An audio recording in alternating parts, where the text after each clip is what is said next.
Good morning, welcome back to our YouTube channel. जो उत्तराखंड का अभी री एग्ज़ाम हुआ है उसके कट ऑफ को लेकर लोगों के मन में बहुत सारे क्वेश्चंस तो आते ही रहते हैं और फिर अगले एग्ज़ाम लगे होते हैं तो उसी हिसाब से एनर्जी लेवल लगाना होता है कि इसमें कुछ श्योरिटी है तो चलो ठीक है ये पेपर देंगे, लेकिन उतना परेशान होने की ज़रूरत नहीं है।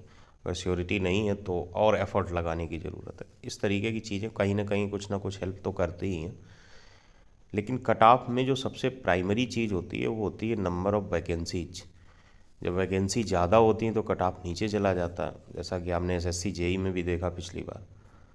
लेकिन यूके पीएससी की वैकेंसी के बारे में, खासकर आउटर स्टेट के लिए, आप जनरल के अलावा किसी और पे दावा कर ही नहीं सकते हैं। हम सिविल की यहाँ पे बात कर रहे हैं तो सिविल की अगर आप देखेंगे, जनरल में total vacancy civil electrical mechanical मिला के अगर देखा जाए तो वो 84 है।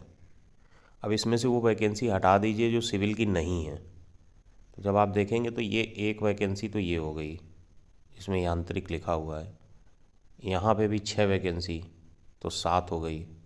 4 कृषि की, एग्री की, 6 4 10 11 हो गई।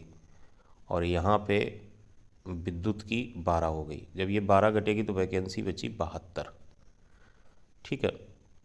अब इस 72 वैकेंसी में अगर आप आगे बढ़ें तो आप देखेंगे कि आरक्षण भी है और उस आरक्षण को अब घटाना शुरू करते हैं। जनरल में 4 वैकेंसी फीमेल के लिए रिजर्व है हॉरिजॉन्टल आरक्षण के हिसाब से। 4 ये कम हो गई। अभी 72 सीटें थी जनरल में, उस जनरल में जो कम हो रही हैं उनको सिर्फ देखेंगे। 4 के बाद आगे बढ़ें। 4 के बाद अगर आप आएंगे, ये जो 4 सीटें कम हुई हैं वो सिविल में ग्रामीण में है। इसके बाद सिंचाई विभाग में कितनी सीटें जनरल में हैं? 29 हैं। इसमें रिजर्व कितनी है? 8 1 1 1 1 8 4 12। 12 सीटें यहाँ कम हो गई। और ऊपर कितनी कम हुई थी? ग्रामीण में 4, तो 16 सीटें कम हो गई। बिल्कुल एग्जैक्ट है, एज पर नोटिफिकेशन ही चला रहे हैं। 16 के बाद आप आएंगे तो लघु सिंचाई विभाग में 1 सीट ये कम हो गई फीमेल में। 16 1 17 कम हो गई। नहीं, ये लघु सिंचाई विभाग तो कृषि अभियंत्रण है, सिविल अभियंत्रण में कोई सीट कम नहीं है। ठीक। इसके बाद पेयजल एवं स्वच्छता विभाग में सिविल में 9 में 3 सीटें रिजर्व हो गई, तो 12 4 16 3 19। ठीक है। अब आपका पीडब्ल्यूडी और बचा है, उसको देख लेते हैं। और पीडब्ल्यूडी में कितनी सीटें रिजर्व हैं? 5 3 8, तो 19 8 27 सीटें रिजर्व हो गई अलग अलग डिपार्टमेंट में। ये जो आगे कॉलम बने हैं ये भी जनरल से ही सीटें ले रहे हैं, जो एक्स सर्विस, पीएच, डीएफएफ और फन। तो आपने देखा कि 27 सीटें चली गई हमारी, कितने में से? 72 में से। तो अगर अब देखा जाए टोटल में कितनी सीटें आपके पास बच रही हैं, उसका अगर डिस्कशन किया जाए तो कितनी सीटें आपके पास बच रही हैं? 72, पहले 12 वो चली गई, 72 माइनस 27, तो 40 20 60, 5 7 12, 45 सीटों के लिए कौन लोग लड़ेंगे? आउटसाइडर प्लस यूके के जनरल। 6600 प्लस, यानी 6645 ही मान लो। तो अगर इसमें आउटर स्टेट को देखोगे तो आप कितने मानोगे? Outer state plus UK general 4500 5000, क्योंकि यूके की जो मेन पॉपुलेशन है वो सब देहरादून, नैनीताल, हरिद्वार, यही 3 4 डिस्ट्रिक्ट की सबसे ज़्यादा है जिसमें इंजीनियरिंग डिग्री करने के लेकर क्रेज रहता है, बाकी में उतना नहीं रहता है। तो अगर आप 4000 भी मान लो, 4500 भी मान लो, तो उसमें से 45 लोगों को फाइनली सिलेक्ट होना है। तो कट ऑफ का जो बेसिस है वो मेनली यही होता है कि कितने नंबर ऑफ़ स्टूडेंट बैठे हैं और कितने नंबर ऑफ़ स्टूडेंट को सिलेक्ट होना है। अब इसमें फैक्टर्स, जैसे कोई कहे कि सिर्फ इस बार 6600 बैठे हैं, बहुत कम नंबर ऑफ़ स्टूडेंट्स बैठे हैं, तो पिछली बार कितने बैठे थे? पिछली बार संभवतः ऐसे ही 12-13 हज़ार बैठे थे, जहाँ तक मेरा अनुमान है। अब जो भी नंबर ऑफ संख्या हो, लेकिन जब एक पेपर दोबारा होता है तो उसकी एक ये भी होता है कि यहाँ ये पेपर का हमें नॉलेज हो चुका, कुछ फिगर आउट कर चुके हैं, तो उसको दोबारा देने जाता तो उसकी कुछ ना कुछ तो मार्किंग बढ़ेगी उन लोगों की जिनका पेपर बहुत ख़राब होगा। उनका नहीं, मान लो जो टॉपर्स में रहे हैं तो हो सकता है उनके कुछ नंबर कम हो जाएं। पिछली बार के हमारे पास 3 स्टूडेंट्स के मार्क्स हैं, एक 742, 743 और 748। ये लोग इंटरव्यू के लिए कॉल किए गए थे और ये वो लोग नहीं थे जो डिफ़ाल्टर में आए, क्योंकि ये ऐसे इन जनरल जैसे जुड़े होते हैं चैनल से वैसे जुड़े थे। इनके मार्क्स इस बार के हैं 736, 743 वाले के हैं 732, 748 वाले के हैं 736, दोनों के सेम है 736, 736, 732। तो मार्क्स तो कम हुए ही हैं। अच्छा, अब एक बात ये आती है कि जो पिछली बार कट ऑफ गया था वो कट ऑफ इतना हाई गया था, तो क्या वो सब रियल थे? डिफ़ाल्टर का परसेंटेज कितना था? तब भी सीटें 45 ही थीं, ये मत भूलिए, तब भी सीटें 45 थी। पहली बार लोग एग्ज़ाम देने आए थे, संख्या ज़्यादा थी। तो अब अगर डिफ़ाल्टर का परसेंटेज 50% भी मान लिया जाए कि 45 के अगेंस्ट उन्होंने बहुत ज़्यादा बुलाए होंगे, तो 200 लोग बुलाए होंगे। अब उस 200 में 100 लोग कट ऑफ के ऊपर वाले हैं, 100 लोग डिफ़ाल्टर हैं। तो ये 100 लोग जो डिफ़ाल्टर, इनकी वजह से कट ऑफ पिछली बार 720 के आसपास जाना चाहिए, एक जनरल बात कर रहे हैं। तो इन लोगों ने आगे कट ऑफ और बढ़ा दिया। ये सब बातें तो जनरली की जा सकती हैं कि उस स्टेज तक पहुंचा जाए। अब बात आता है इस बार का जो पेपर है उसकी मार्किंग इन जनरल कैसी है कि कोई भी कैंडिडेट इतने नंबर तो ले ही आएगा। अगर हम जीएस को देखें तो 50 नंबर हम एवरेज मान के चलेंगे। थोड़ा बहुत पढ़ा हुआ है, दोबारा पेपर दे रहा है, कुछ बहुत तो आइडिया रखता ही है कि ये हमें पढ़ना ही है। जैसे कंप्यूटर के क्वेश्चन बहुत सरल थे, जीएस के कुछ क्वेश्चन बहुत सरल थे, जीएस मतलब जनरल साइंस के। 50 हमारे जो बैच के कैंडिडेट्स हैं उनके एवरेज मार्क्स 55 आ रहे हैं, एक दो को अगर छोड़ दें। 50 के बाद हिंदी में मैं तो 75 कहूँगा, अगर कोई 70 भी कहे तो चलो ठीक है, वैसे 75 नंबर। और इंग्लिश की कोई बात करें न करें, पेपर कंपैरेटिवली सरल था और बहुत ही कम ऐसे लोग होंगे जिनके 70 से कम नंबर आ रहे होंगे। तो अगर देखा जाए तो इसमें इन जनरल 190 नंबर हैं, कहने को 180 अगर आप कह दें तो उसकी सिविल बहुत अच्छी होगी। जिसके 190 नंबर हैं उसकी सिविल में गड़बड़ी हो सकती है, लेकिन 180 वाले की स्थिति ये है कि वो ये सब पढ़ा नहीं है, तो उसकी सिविल बहुत अच्छी होगी। तो हम अगर ले भी ले 190 नंबर अगर ले रहे हैं हम इन सब्जेक्ट्स में, नॉन टेक में, तो उसकी सिविल नॉर्मल रखते हैं। और नॉर्मल सिविल में जैसा पेपर था, किसी के लिए फर्स्ट सरल है, किसी के लिए सेकंड सरल है, डिपेंडेंट है। जिसकी तैयारी गेट ईएस की हो रही है उसके लिए फर्स्ट सरल है, उसको वो न्यूमेरिकल नहीं लगे। कुछ उसमें कैलकुलेटर का इतना बड़ा यूज नहीं था कि बिना कैलकुलेटर के आप आंसर नहीं कर सकते हैं, थोड़ा बहुत तो गुणा भाग करना ही पड़ेगा। तो उस हिसाब से पहले पेपर को जो न्यूमेरिकली क्वेश्चन सॉल्व कर रहा है, ऐसा नहीं है कि वो सब यूकेपीएससी के लिए ही पढ़ रहे हैं। दिल्ली से बहुत सा बच्चा होगा जो परमानेंट इसी के लिए प्रिपरेशन करता रहता है, गेट ईएस पीएसयू सब कुछ करना है, केवल एक स्टेट एई का ही नहीं तैयारी करता, वो पूरी सिविल की तैयारी करता है। तो पहले पेपर में और दूसरे पेपर में मैं ये मान के चलता हूँ कि 160 अगर किसी ने अटैम्प्ट किए हैं तो एक पेज पे जो 10 क्वेश्चन होते हैं उनमें अगर एक क्वेश्चन भी गलत होगा तो 16-17 पेज होते हैं, उतने क्वेश्चन तो गलत ही हो जाएंगे।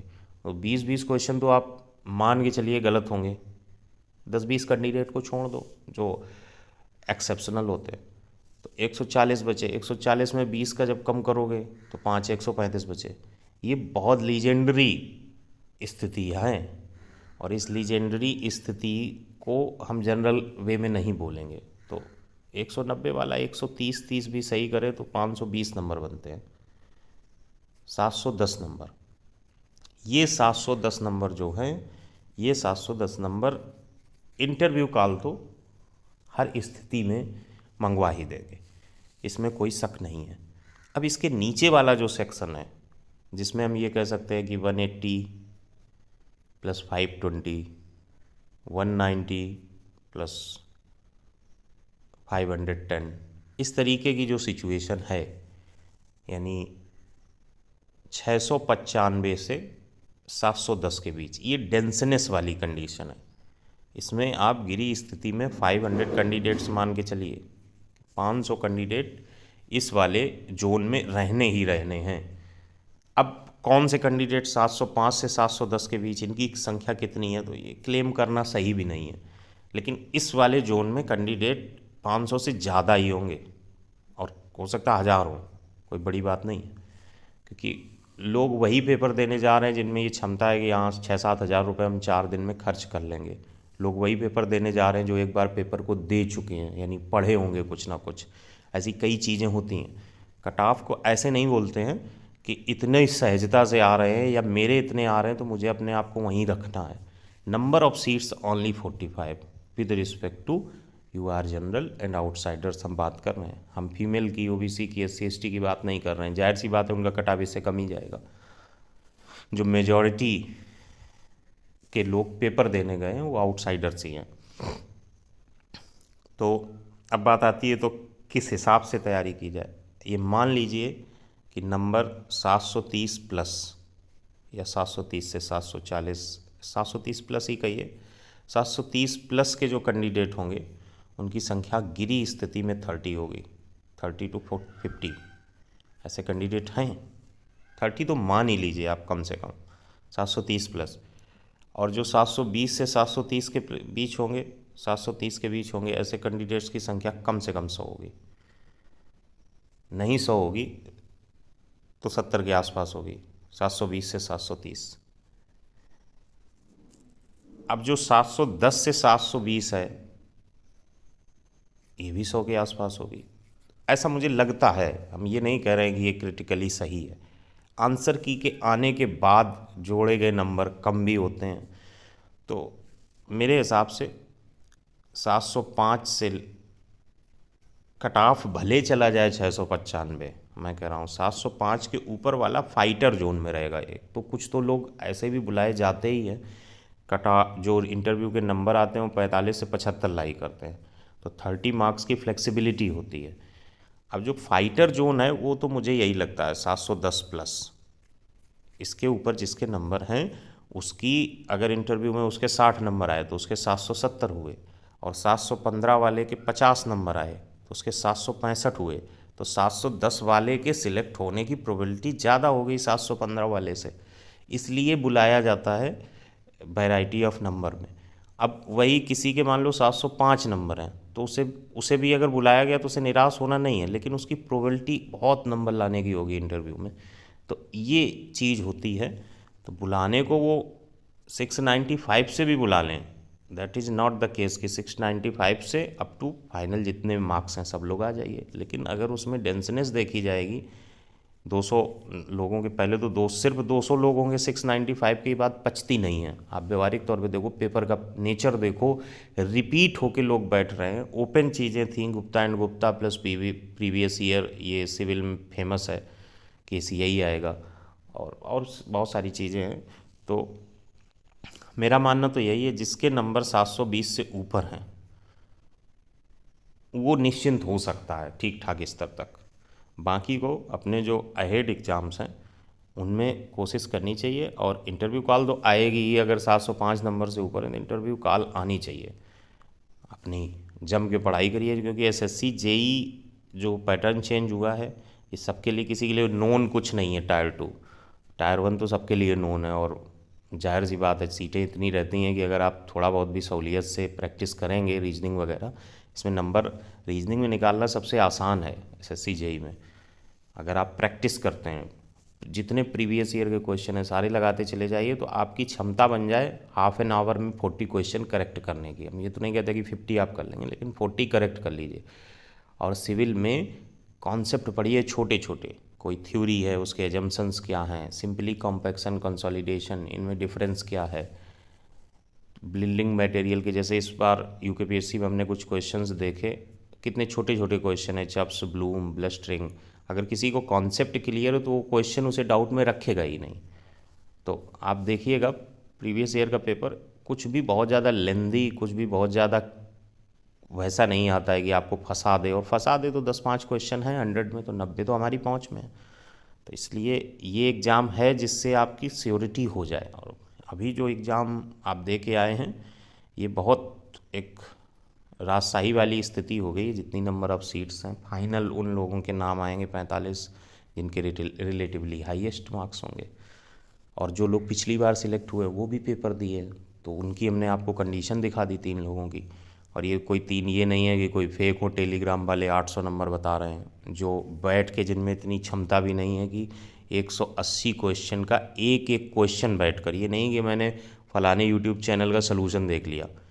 मैंने जितने भी सलूशन देखे हैं उनमें 8 से 10 क्वेश्चन में तो आंसर की जब आएगी तो देखिएगा पलट के आंसर आएगा, क्योंकि क्वेश्चन को जिस लेवल पे वो आंसर करते हैं ना, तो उनको तो टारगेट होता है कि 1.5 घंटे में हमें 180 पढ़ाने हैं ना। फिर बीच में एक लड़का कमेंट करता है तो वो आंसर 4 किलो न्यूटन से 10 किलो न्यूटन हो जाता है। वो सिर्फ एक क्वेश्चन में नहीं है, दोनों को अगर पेपर में लाओ तो मिनिमम ऑफ 15 क्वेश्चन ऐसे हैं जो उन्होंने बहुत कॉन्फिडेंशली इनकरेक्ट बताया। खैर वो तो बात एक डिफरेंट है। ये यही है कि अभी किसी ने नंबर जोड़े नहीं हैं, ओरली आप नंबर जोड़ रहे हैं। ओरली नंबर अगर आप जोड़ेंगे तो किसी भी स्थिति के नंबर आपको मिल सकते हैं, एक एक क्वेश्चन। जैसे मैं जीएस और हिंदी का तो मैंने सोल्यूशन बनाया, तो उसमें भी 5 क्वेश्चन ऐसे हैं, 6 क्वेश्चन जिनमें मैंने कहा है कि वेट फॉर द आंसर की। इंग्लिश के क्वेश्चंस को जब आप एक एक क्वेश्चन को बैठ के देखेंगे तो आपके नंबर ठीक ठाक ही आएंगे। और सिविल में फर्स्ट और सेकंड पेपर में, जैसे कोई कह रहा है सिविल का सेकंड पेपर बहुत सरल है, तब सरल है जब आप पेपर दे के रफली स्पीड से कुछ देखें, एक एक क्वेश्चन को मिलाइए और अपने मार्क्स देखिए कितने अटेम्प्ट किए हैं, अपनी कैंडिडेट कॉपी में जाकर देखिए। वो नहीं है जो कॉपी में टिक, बहुत क्रिटिकल अपनी कॉपी चेक करनी होती है। क्योंकि मैं पिछले 1-1.5 साल में जितने भी लोग मार्क्स मुझे बताते हैं, जब मैं उनको ये चीज़ बोलता हूँ तो 25-25 नंबर का फ़र्क आता है। एक होता है ना कि मेरा इस पेज पे कोई क्वेश्चन गलत नहीं है, फिर भी उसमें कैंडिडेट कॉपी में जो ऑप्शन लगा है उस ऑप्शन को देखना, आंसर की को मिलाना, वो सब जाके फाइनल जो नंबर आते हैं, that are your marks that will be delivered to you, है ना। तो ये चीज़ बहुत इम्पॉर्टेंट है। और मैं ये फिर से कह रहा हूँ कि इसका ये कतई मतलब नहीं है कि 695 या 700 नंबर वाले को इंटरव्यू कॉल नहीं आएगी, बट आएगी। आप उस कंपटीशन में है नहीं, एनर्जी डाउन नहीं हम करने को कह रहे हैं, आप पूरी ताकत से करिए। मैं तो कहता हूँ 700 वाले के अगर 75 नंबर आ जाते हैं तो 775 होते हैं, लेकिन थोड़ा सा सोचो कि 700 वाले के 75 आने की प्रोबेबिलिटी और 720 वाले के 50 आने की प्रोबेबिलिटी कितनी है। और ये बात सब जानते हैं, मेरे कहने से कोई डिमोटिवेट हो जाए या कहने से मोटिवेट हो जाए, इस लेवल पे तो कोई नहीं होता है।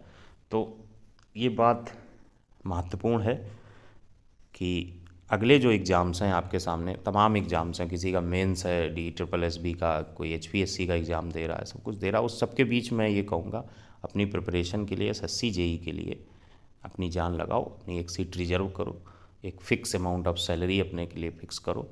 और इसके लिए केवल और केवल एक ही तरीका है, दिसंबर में पेपर भी Tier 2 का निश्चित हो गया है, बैठे रहो उसी रिदम में लेके, वहाँ तक आपकी सीट पक्की हो जाएगी। कुछ भी कठिन नहीं आने वाला है, सब एज इट इज़ आने वाला है, जैसा प्री डिफाइंड है Tier 1 में, वो वैसे ही रिपीट होकर क्वेश्चन आएंगे। तो होपफुली, और अगर इसकी आप प्रिपरेशन कर रहे हैं तो हमारा एक बैच चल ही रहा है, उसमें आप ज्वाइन हो सकते हैं। Thanks for watching.